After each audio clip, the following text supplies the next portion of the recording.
¿Qué tal? Muy buenas noches, América Latina. Bienvenidos aquí a las noticias en DW Deutsche Welle. Los saludamos desde Berlín, Alemania. Yo soy Pía Castro. Finaliza la tensa espera en Brasil. En un muy corto pronunciamiento, el presidente Bolsonaro dijo que seguirá los principios de la Constitución. Los detalles. Bolsonaro agradeció a sus votantes, habló de cómo superó la crisis de la pandemia y acotó que siempre trabajó con la verdad. Un pronunciamiento muy corto donde dijo también que seguirá los caminos de la Constitución. Tenemos más temas. El presidente de Venezuela, Nicolás Maduro, recibió este martes en Caracas a su homólogo colombiano, Gustavo Petro, el primer encuentro entre ambos mandatarios. Reglas claras para el comercio exterior, seguridad y apertura total de frontera. Estos son los temas más importantes. Y muy posiblemente vuelva Benjamin Netanyahu a gobernar Israel después de las elecciones del día de hoy.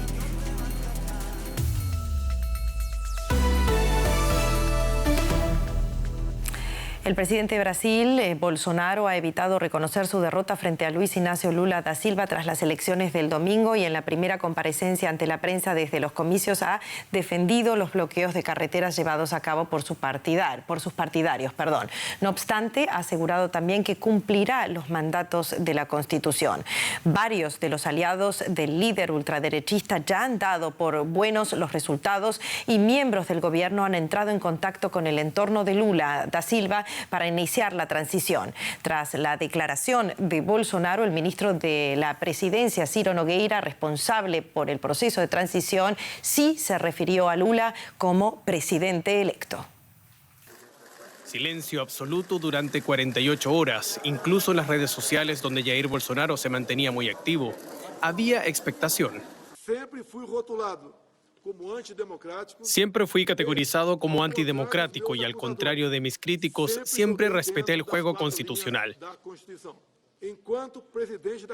Y como presidente de la República y ciudadano continuaré cumpliendo con los mandamientos de nuestra Constitución. En un breve mensaje, Bolsonaro agradeció también a los 58 millones de brasileños que votaron por él el pasado domingo. Sobre las protestas que mantienen bloqueadas cientos de vías en el país, dijo que son fruto de indignación y sentimiento de injusticia por cómo se dio el proceso electoral. Y aunque no las condenó, hizo un llamado a no usar los métodos de la izquierda. Las manifestaciones pacíficas siempre serán bienvenidas, pero nuestros métodos no pueden ser los mismos de la izquierda, que siempre perjudican a la población con invasión de propiedades, destrucción de patrimonio y obstaculizar el derecho a circular libremente.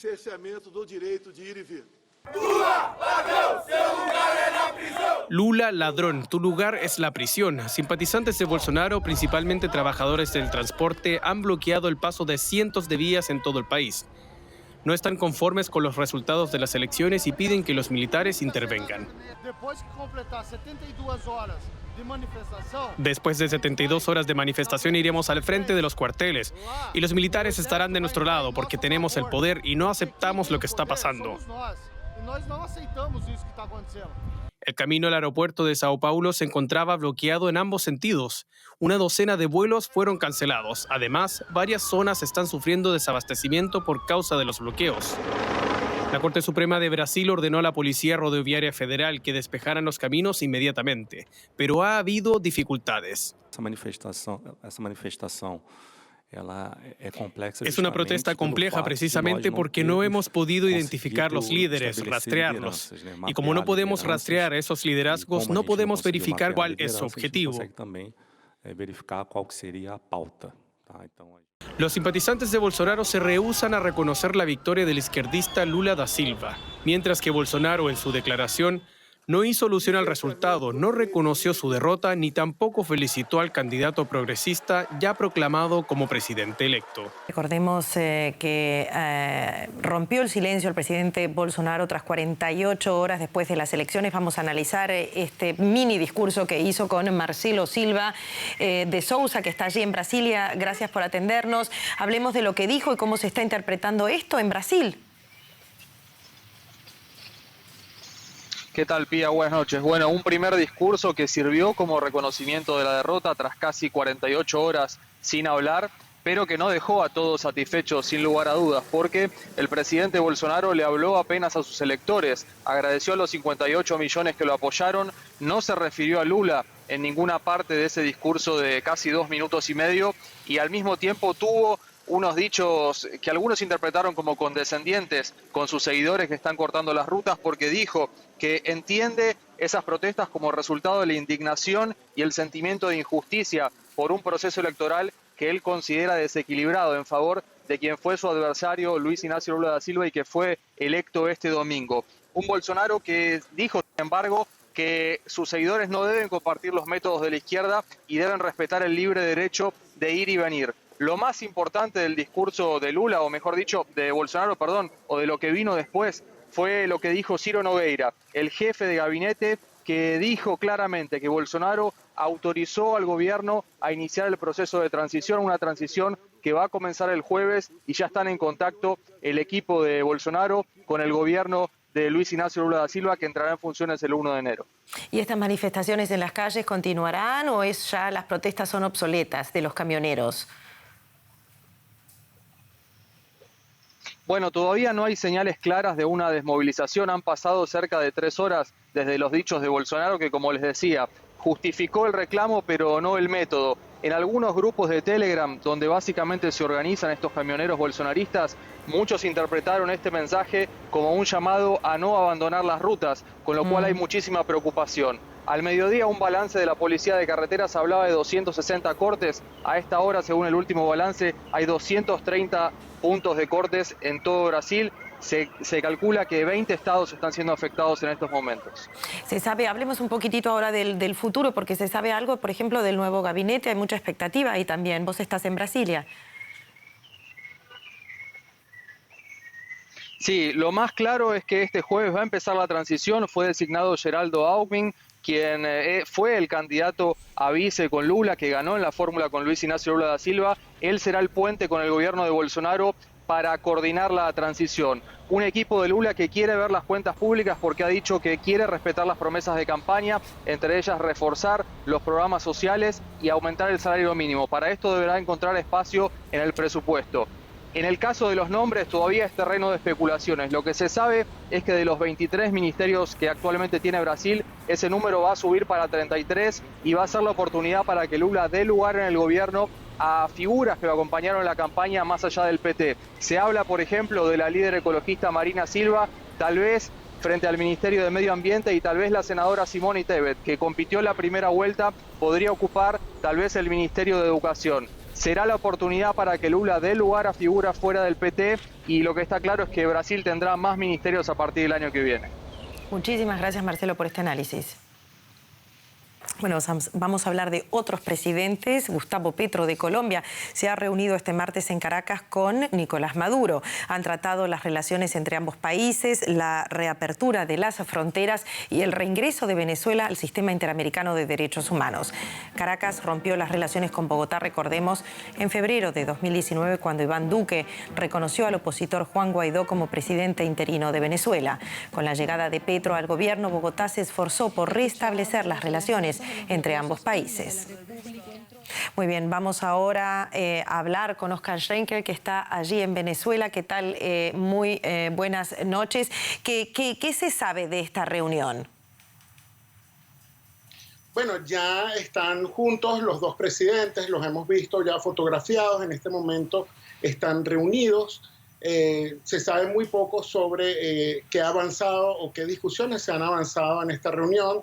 Sin embargo, ya la oposición ha criticado esta visita de Petro a Maduro y estamos a la expectativa de lo que pueda surgir de esta reunión, donde se van a discutir estos temas que tú ya mencionaste, la reapertura de la frontera, cómo va eso, esa apertura de la frontera que ya se hizo, y reingresar a Venezuela en el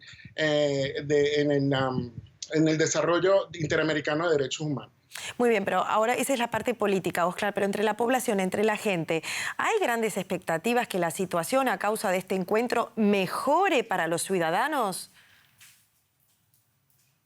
Bueno, en la frontera se ha visto con mucha expectativa la apertura de esta frontera. Hemos visto críticas de Petro la semana pasada de cómo se está llevando a cabo esto, porque todavía sigue produciéndose un contrabando en las trochas y no se ha producido una apertura tal como lo esperaba el presidente Petro. Sin embargo, aquí en Venezuela la expectativa que se tiene es a ver qué puede avanzar dentro de la política nacional esta reunión.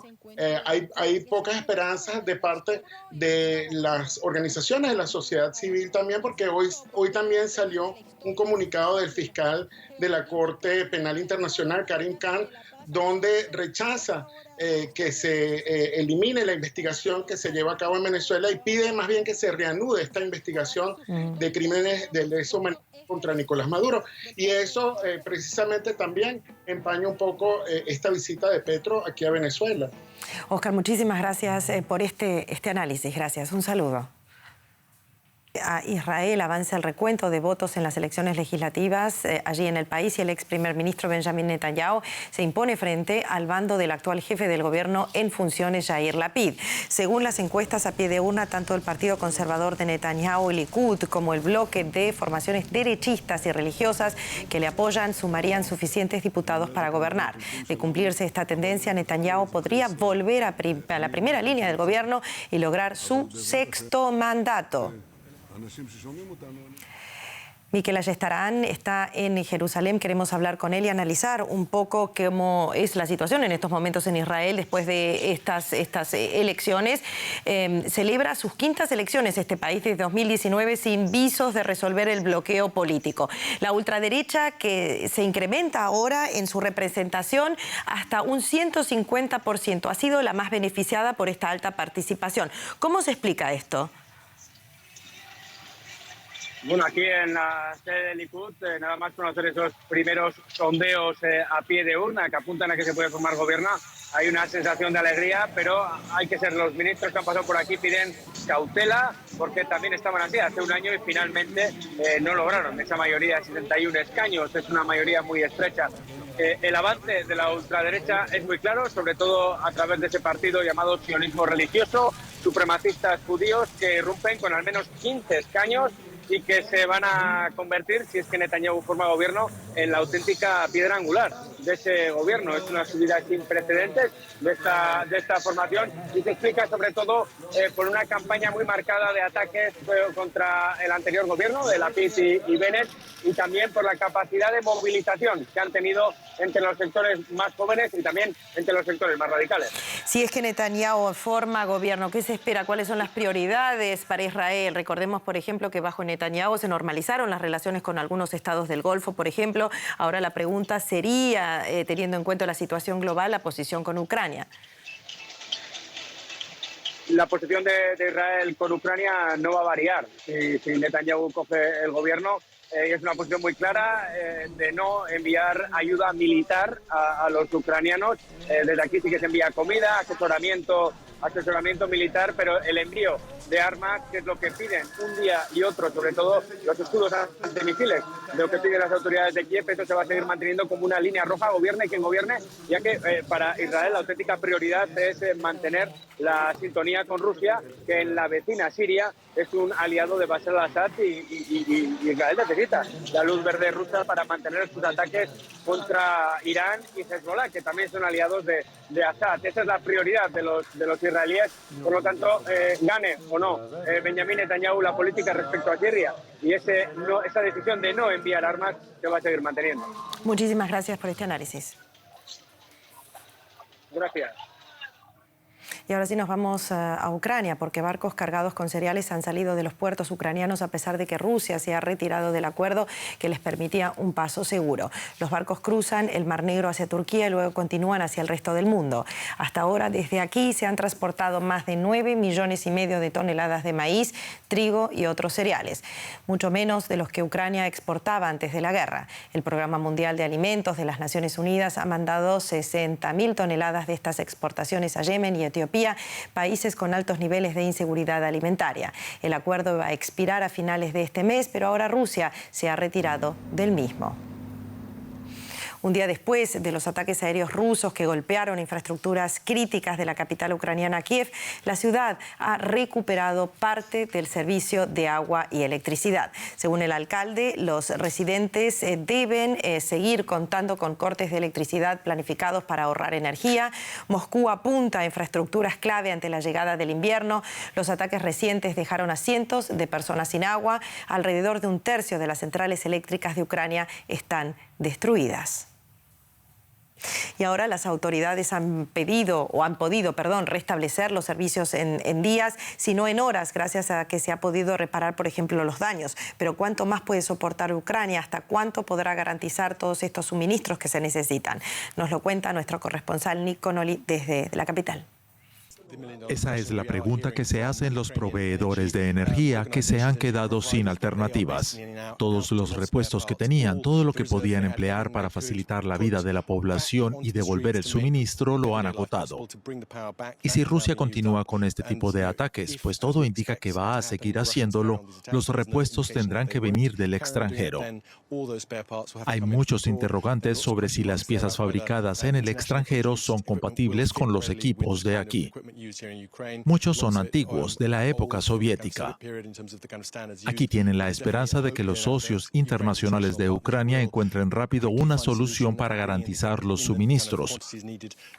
Actualmente Ucrania está ganando en el campo de batalla, pero Moscú quiere obligar a Kiev a sentarse a negociar, haciendo imposible la vida de los ciudadanos de a pie y haciendo imposible la logística.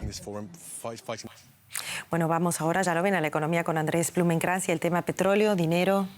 Petróleo, dinero, Pía, muchísimo dinero, porque los altísimos precios de la energía siguen haciendo que los gigantes del sector petrolero obtengan beneficios enormes desde el comienzo de la guerra en Ucrania.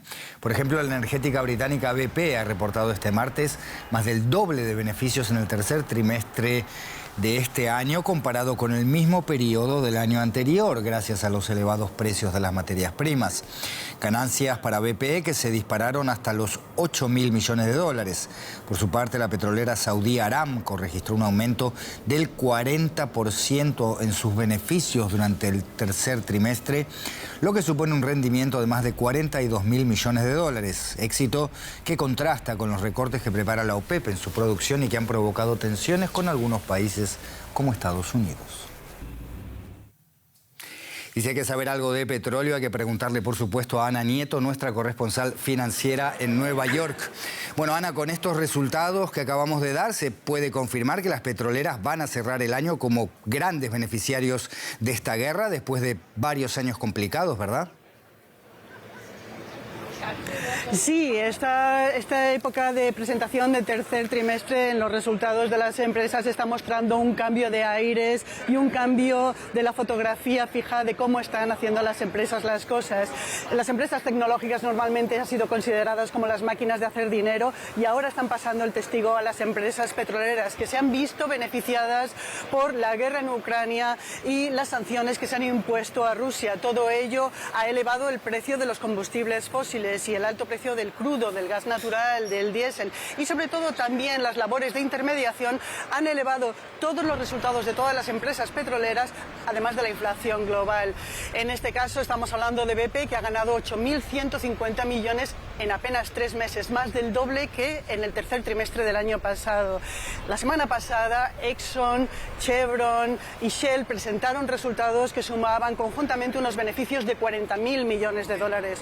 Todo esto, por supuesto, se traslada al mercado de valores, que este año tiene casi todos sus índices en negativo, pero Exxon está ganando un 75% más sus acciones y vuelve a ser uno de los top 10 del S&P 500. Está en máximos históricos y también están en máximos casi todas las empresas del sector. Y Ana, estos resultados llegan cuando Estados Unidos, la mayor economía del mundo y también la sede de muchas de estas petroleras, considera unirse a otros países con un gravamen especial a estos beneficios extraordinarios. Ha sido un poco inoportuno para estas petroleras tener que presentar estos balances ahora mismo, ¿no? ¿Vos qué opinás? Bueno, es innegable que llegan en un momento en el que hay mucha tensión, porque obviamente todos estos beneficios están provocando a la vez muchos problemas en los consumidores en Europa, en Estados Unidos, y son uno de los determinantes de la elevada inflación en casi todo el mundo. Todo esto obviamente al gobierno de Joe Biden le llega a pensar que qué van a hacer estas petroleras para compensar este problema que tienen los consumidores. Joe Biden no cree que dar más dividendo o recomprar acciones para subir el precio de la acción sea la respuesta para ello. No obstante, una empresa como Exxon va a reactivar su programa de recompra de acciones con 15.000 millones de dólares, la misma cantidad, 15.000 millones de dólares que va a dedicar al dividendo, cuando sus inversiones no hacen más que bajar. Ana Nieto, Nueva York, gracias por este análisis. Hasta cualquier momento. Y ahora mismo un rápido repaso por otras noticias de esta jornada. Pfizer anunció ganancias por 8.600 millones de dólares en el tercer trimestre, mucho más de lo esperado, y elevó sus previsiones anuales de venta de vacunas contra el coronavirus. La farmacéutica estadounidense espera ingresar este año unos 34.000 millones de dólares por las ventas de su inmunizante Comirnaty, 2.000 millones más que en su estimación anterior. La cadena de grandes almacenes minoristas líder en Alemania, la Galería Karstadt Kaufhof, volvió a declararse en quiebra. El minorista cuenta con despedir a parte de sus 17.000 empleados y cerrar al menos una tercera parte de sus 131 tiendas. El aumento de los precios de la energía y la caída de las ventas han afectado gravemente a la empresa. Un tribunal de Estados Unidos ha bloqueado la fusión de dos importantes editoriales de libros. Se trata de Penguin Random House y su rival Simon & Schuster. El acuerdo habría tenido un valor de 2.200 millones de dólares, pero el juez advirtió que la fusión reduciría la competencia en la industria editorial. Penguin Random House es propiedad del conglomerado alemán mediático Bertelsmann. Pia Castro nos cuenta más. Gracias. Las costas italianas siguen siendo destino de miles de migrantes provenientes principalmente de Libia y de Túnez que llegan a bordo de precarias embarcaciones. Unos 1.000 migrantes rescatados en el Mediterráneo por organizaciones no gubernamentales aguardan desde hace días sin poder poner pie en tierra. El nuevo gobierno italiano ha advertido que no dejará desembarcar a las personas rescatadas por barcos de organizaciones humanitarias extranjeras. Otros 175 migrantes, entre ellos 58 mujeres y 17 menores, alcanzaron la isla de Lampedusa en la madrugada de este martes a bordo de 4 distintas embarcaciones. El lunes, 204 migrantes llegaron a la isla en otros 6 botes. Sin embargo, Lampedusa es uno de los llamados puntos calientes de la migración, en donde los que llegan quedan recluidos en campamentos e en condiciones de aislamiento. Bueno, y continúa también el calvario para cientos de migrantes venezolanos varados en la frontera de Estados Unidos a la altura del Paso, en Texas. Este lunes, y tras una manifestación para mostrar su descontento por las políticas migratorias de la administración de Biden, la patrulla fronteriza de Estados Unidos disparó balas de goma para dispersar a los que consideran un intento de cruce masivo a Estados Unidos. ¡Queremos un mejor futuro! ¡Los buenos somos más, señores! Los manifestantes querían mostrar su descontento por las políticas migratorias lanzadas días atrás por la administración Biden. Han quedado varados en campamentos improvisados sin poder cruzar la frontera. Tampoco tienen la posibilidad de regresar a su país ante la falta de recursos. Algunos de los migrantes intentaron cruzar el río Bravo que divide ambos países, lo que provocó la reacción de la patrulla fronteriza. Los agentes lanzaron balas de goma para dispersar la manifestación. Y ya cuando estaba dentro del río me dispararon y me dispararon una vez y otra vez y otra vez y ya pues como cobardes nos maltratan porque somos un pueblo desarmado, humilde, trabajador, que queremos, como toda persona tiene su derecho, nosotros también tenemos nuestro derecho y así nos reciben pues.